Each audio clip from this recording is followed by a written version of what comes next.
बिस्मिल्लाहिर्रहमानिर्रहीम। Dear student, अस्सलाम वालेकुम। बायोबीट्स में खुश आमदीद। क्लास 11th बायोलॉजी का चैप्टर फर्स्ट हम पढ़ रहे हैं, लेक्चर नंबर 6। और लेक्चर नंबर 6 में हमारे पास आज पार्ट 2 प्लाज्मा मेम्ब्रेन पढ़ने जा रहे हैं। प्लाज्मा मेम्ब्रेन का पार्ट फर्स्ट हो गया है, वो आप लोग देख सकते हैं। आज हमारा टॉपिक प्लाज्मा मेम्ब्रेन होगा, लेकिन उसके क्या पार्ट 2 होगा। और हम प्लाज्मा मेम्ब्रेन में आज क्या डिस्कस करने जा रहे हैं, protein and their role. Part first में हमने ये डिस्कस किया था, और जो हमने जहाँ पर पार्ट फर्स्ट हमारा रह गया था, मीन्स जहाँ पर ख़त्म हो गया था, वो ये था कि सिंगर और निकोलसन ने 1972 में एक मॉडल बनाया जिसको फ्लूइड मोज़ेक मॉडल का नाम दिया गया। उस मॉडल यानी फ्लूइड मोज़ेक मॉडल के मुताबिक सिंगर और निकोलसन ने ये स्टेटमेंट जारी की, ये कहा कि हमारे पास जो मेम्ब्रेन है, यानी membrane is like a sea of lipids in which protein molecules are floating. यानी जो हमारे पास मेम्ब्रेन्स हैं, ये क्या है, सी ऑफ लिपिड है, यानी समुंदर है पूरा किस चीज़ का, लिपिड्स का। और उसके ऊपर हमारे पास प्रोटीन फ्लोटिंग करते हैं, यानी प्रोटीन तैरते रहते हैं। सो वहाँ से स्टार्ट करेंगे आज। फिर वो हम क्या पढ़ेंगे कि प्रोटीन एंड देयर रोल, यानी प्रोटीन और उसका रोल आज हम पढ़ने जा रहे हैं। तो हमारे पास पहले है हमारे पास इंट्रिंसिक प्रोटीन। एक होता है बेटा हमारे पास इंट्रिंसिक प्रोटीन, दूसरा होता है हमारे पास एक्सट्रिंसिक प्रोटीन। तो आज हम इसमें फ़र्क जानेंगे कि ये कैसे होते हैं और इनका रोल क्या होता है। तो आइए चलते हैं इंट्रिंसिक प्रोटीन की तरफ। कहते हैं कि this proteins are completely extend through the double layer of lipids from one side to the other.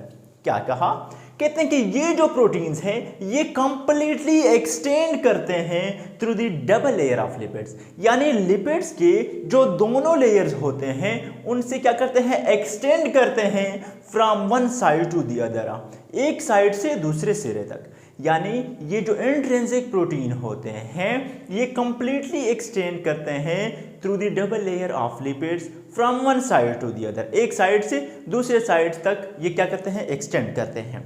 ये हमारे पास इंट्रिंसिक प्रोटीन हो गई। फिर है हमारे पास एक्सट्रिंसिक प्रोटीन। रोल हम इधर यहाँ पर देखेंगे कि एक्सट्रिंसिक प्रोटीन का क्या रोल है और इंट्रिंसिक प्रोटीन का क्या रोल है। फिर कहते हैं कि एक्सट्रिंसिक प्रोटीन में हमारे पास क्या होता है, कहते हैं कि some other proteins are smaller in size and are placed between the phospholipid molecule. कुछ हमारे पास दूसरे प्रोटीन्स होते हैं जो साइज में हमारे पास छोटे होते हैं और they are placed between the phospholipid molecules, और वो फॉस्फोलिपिड मॉलिक्यूल्स के बीच यानी पड़े रहते हैं and are on one side of membrane are known as extrinsic protein. कहने का क्या मतलब हुआ कि एक्सट्रिंसिक जो प्रोटीन है ये ऐसे प्रोटीन्स होते हैं जो हमारे पास साइज में छोटे होते हैं एंड दे आर प्लेस्ड, कहां पर पड़े होते हैं, between the phospholipid molecule, phospholipid molecule के बीच पड़े रहते हैं, और ये एक्सटेंड करते हैं from one side.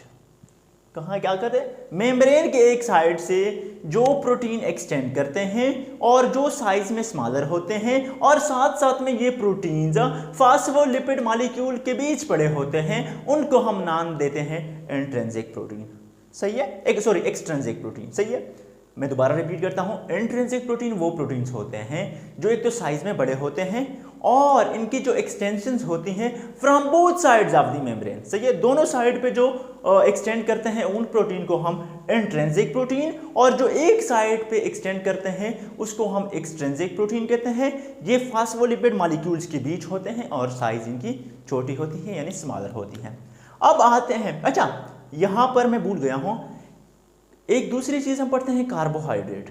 Carbohydrate extend करती है from the outer side of the membrane, यानी एक्सटेंड होती है outer side of the membrane पे, और वहां पर ये जो कार्बोहाइड्रेट्स होती हैं या अटैच होती है मेम्ब्रेन लिपिड्स के साथ, जो हमारे पास क्या बनाता है, ग्लाइकोलिपिड, या अटैच होती है मेम्ब्रेन प्रोटीन के साथ जो हमारे पास क्या बनाता है, ग्लाइकोप्रोटीन। मैं यहाँ पर लिख देता हूँ, यहाँ ऊपर लिख देता हूँ कि जब कार्बोहाइड्रेट्स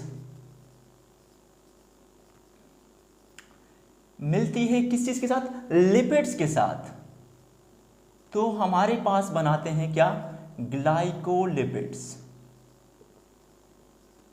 और यही कार्बोहाइड्रेट जो प्रोटीन के साथ, अगर मैं इस लिपिड्स की जगह पर मैं प्रोटीन ऐड कर दूं, आप लोगों ने पूरा लिखना है कार्बोहाइड्रेट प्लस प्रोटीन, फिर हमारे पास ये क्या बनाता है, ग्लाइकोप्रोटीन्स बनाता है।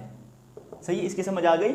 यानी कार्बोहाइड्रेट एक्सटेंड करती है on the outer side of the membrane and it is attached either to the membrane lipid which form glycolipid और it is attached to the membrane protein that forms a glycoprotein. और glycolipid glycoprotein का role हम फिर आगे देखेंगे। यहां तक आप लोग को उम्मीद है कि समझ आ गई है। सही है, फिर चलते हैं कि role of glycolipid in glycoprotein. अब ग्लाइकोलिपिड और ग्लाइकोप्रोटीन का हमारे पास रोल क्या है, कहते हैं कि lipid bilayer make the membrane differentially permeable. जो लिपिड बाइलेयर होता है हमारे पास, ये मेम्ब्रेन को डिफरेंशियली परमिएबल करता है, बनाता है। हमने सेलवाल में, अपने जो सेलवाल का लेक्चर हमारा हुआ था, उसमें हमने पढ़ा था कि जो हमारे पास यहाँ पर जो मेम्ब्रेन है वो परमिएबल है। परमिएबल का क्या मतलब, हमने वहां पर ये पढ़ा था कि 2 नैनोमीटर, ये हमने सेलवाल में पढ़ा था कि 2 नैनोमीटर की जितने भी मटेरियल्स होगी, जितने भी सब्सटेंसेस होगी, वो सेल के अंदर इजीली आ भी सकेंगे और सेल से बाहर जा भी सकेंगे, क्योंकि वहां पर परमिएबल मेम्ब्रेन था। लेकिन यहाँ पर जो प्लाज्मा मेम्ब्रेन में है, जो लिपिड बाइलेयर बनाता है मेम्ब्रेन को, वो डिफरेंशियली परमिएबल बनाता है। डिफरेंशियली परमिएबल का क्या मतलब, डिफरेंशियली परमिएबल का ये मतलब होता है कि कुछ चीज़ें अलाउ होगी कि वो सेल से बाहर भी जाए और सेल के अंदर भी आए, और कुछ ऐसे चीज़ें होंगी जो सेल के अंदर या बाहर नहीं जा सकेंगे। सो यहाँ पर क्या होता है, जितने भी हमारे पास ये डिफरेंशियल परमिएबल मेम्ब्रेन में के जितने भी नॉन पोलर मटेरियल होते हैं, क्या, नॉन पोलर मटेरियल्स, ये अलाउ होंगे टू एंटर द सेल और to move out of the cell. यानी जो नॉन पोलर सब मटेरियल होंगे, उनकी ट्रांसपोर्टेशन अलाउ होगी कि वो सेल के अंदर आ भी सकते हैं और सेल से बाहर जा सकते हैं। लेकिन जो हमारे पास क्या होगी, जो आयनिक मटेरियल होंगे, क्या, जो आयनिक मटेरियल हमारे पास होंगे, वो प्रिवेंट करेगी, उनको ये जाने नहीं देगी, ना सेल के अंदर आने देगी ना सेल से बाहर जाने देगी। सही है। सो यहाँ पर ये समझे कि डिफरेंशियली परमिएबल मेम्ब्रेन का ये मतलब होता है कि जितने भी नॉन पोलर मटेरियल्स होंगे वो तो ईजिली या सेल के अंदर आ भी सकेंगे या बाहर जा भी सकेंगे, लेकिन जो हमारे पास आयनिक मटेरियल्स होगी, इनकी ट्रांसपोर्टेशन प्रिवेंट करेगी, क्या, मना करेगी। सही है। फिर कहते हैं कि ये तो हो गई लिपिड बाइलेयर का। कहते हैं कि protein make the membrane selectively permeable that select material according to the cell need. अब प्रोटीन जो है वो मेम्ब्रेन को सेलेक्टिवली परमिएबल बनाता है। सेलेक्टिवली परमिएबल का ये मतलब कि सेल को जिस चीज की जरूरत होगी वो अंदर आएगी और सेल को जिस चीज की जरूरत नहीं होगी वो बाहर जाएगी। यानी सेल के नीड, सेल की जरूरत के मुताबिक ये काम होगी। जो चीज़ें ज़रूरत होगी अंदर आएगी, जिसे ज़रूरत नहीं वो बाहर जाएगी। सो वो प्रोटीन में क्या करता है, वो सेलेक्टिवली परमिएबल बनाता है। तो याद रखिए, इसमें कंफ्यूज नहीं होना कि परमिएबल का क्या मतलब होता है, डिफरेंशियली परमिएबल का क्या मतलब होता है और सेलेक्टिवली परमिएबल का क्या मतलब होता है। सही है, ये समझ आ गई। फिर भी अगर किसी के कोई इशू हो, कोई क्वेश्चन हो, तो वो कमेंट सेक्शन में मुझे बता सकते हैं, मैं वहां पर बता दूंगा। तो ये तो होगा। अब चलते हैं कि एक्सट्रिंसिक प्रोटीन का क्या रोल है और इंट्रिंसिक प्रोटीन का क्या रोल है। कहते हैं कि extrinsic protein function as a receptor. यानी एक्सट्रिंसिक प्रोटीन का क्या रोल होता है, they receive the stimuli from the environment and inform the cell to respond it. यानी जो एक्सट्रिंसिक प्रोटीन करता है, ये फंक्शन करता है एज अ रिसेप्टर। क्या मतलब हुई इसका, कि जो स्टिमुली से होगी वो रिसीव करेगी कहां से, इन्वायरमेंट से, और फिर उसके बाद एक्सट्रिंसिक प्रोटीन ये करेगी कि सेल को इन्फॉर्म करेगी कि ये देखो ये स्टिमुली आई है इन्वायरमेंट से, अब इसके मुताबिक रिस्पॉन्ड करें। सही है। यानी they receive the stimuli from the environment and inform the cell to respond it. Okay, ये हो गई extrinsic protein. Intrinsic protein function as regulation of diffusion, osmosis and active transport of ionic material. अब जो intrinsic protein है कहते हैं कि ये रेगुलेशन करता है, तरतीब देता है किस चीज को, डिफ्यूजन को, ऑस्मोसिस को, और जितने भी एक्टिव ट्रांसपोर्ट होगी आयोनिक मटेरियल्स की, इनके रेगुलेशन कौन करेगा, ये बेटा याद रखिए कि ये हमारे पास इंट्रिंसिक प्रोटीन करेंगे। सही है। फिर उसके बाद यहां पर लिखा है कि इंट्रिंसिक प्रोटीन आल्सो कॉल्ड और आल्सो नोन एज परमिएजेस। हमारे पास जो इंट्रिंसिक प्रोटीन है इसको परमिएजेस भी कहते हैं। और परमिएजेस के फिर हमारे पास दो टाइप्स होते हैं। कौन कौन से? एक को हम नाम देते हैं चैनल प्रोटीन। क्या? एक को हम नाम देते हैं चैनल प्रोटीन और दूसरे को नाम हम देते हैं क्या, कैरियर प्रोटीन।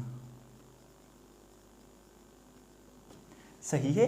एक को नाम दिया चैनल प्रोटीन्स और दूसरे को कैरियर प्रोटीन्स। अब ये जो चैनल प्रोटीन होते हैं ये ओपन होते हैं, open from both the sides, from both the sides और एंड्स भी लिख सकते हैं। और ये जो कैरियर होते हैं open just from one side. असल में सर्दी है ना तो बिल्कुल हाथ काम नहीं कर रहे हैं, इसलिए सही लिखा ही नहीं जा रहा। सो कहने का क्या मतलब है कि चैनल प्रोटीन्स होते हैं वो ओपन होते हैं from both the sides, while carrier proteins are open from one side. सही है। ये हमारे पास जो परमिएजेस यानी जो दो टाइप्स हैं, इंट्रिंसिक प्रोटीन जिसे हम कह सकते हैं। अब यहाँ पर जिस तरह मैंने यहाँ पर बता दिया कि ये जो कार्बोहाइड्रेट्स आइदर अटैच होगी lipids, so that will form glycolipids. If it is attached to protein that will form glycoprotein.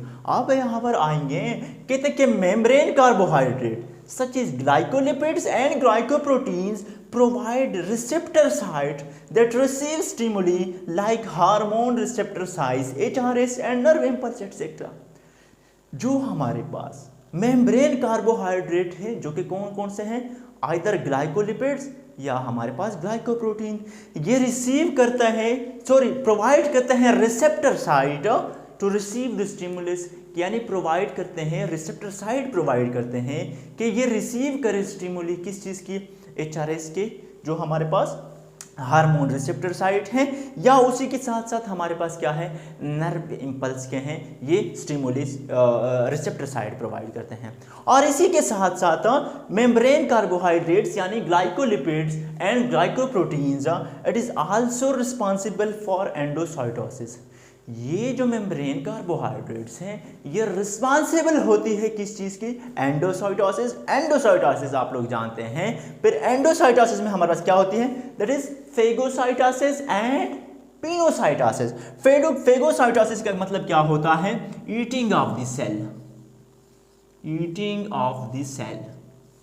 और हमारे पास जो पिनोसाइटोसिस है इसका मतलब होता है ईटिंग ऑफ द सेल। सही है, ये समझ आ गई। तो ये हमारा लेक्चर था आज का। उम्मीद है कि आप लोग को समझ आ गया हो। नहीं भी आई हो समझ तो आप लोग कमेंट सेक्शन में पूछ सकते हैं, मैं वहीं पर आप लोग को रिस्पांस करूंगा। सो वीडियो अगर आप लोग को अच्छी लगी हो तो लाइक कर दे, चैनल पर नए आए हैं तो सब्सक्राइब कर दे और बेल आइकन को मस्ट प्रेस करें ताकि आने वाली वीडियोस आप लोगों तक ईजिली पहुंच सके। तब तक के लिए आप लोग खुश रहिए, हंसते रहिए, मुस्कुराते रहिए और मुझे अपनी दुआ में याद करते रहिए। मिलते हैं नेक्स्ट लेक्चर में। अल्लाह हाफिज़।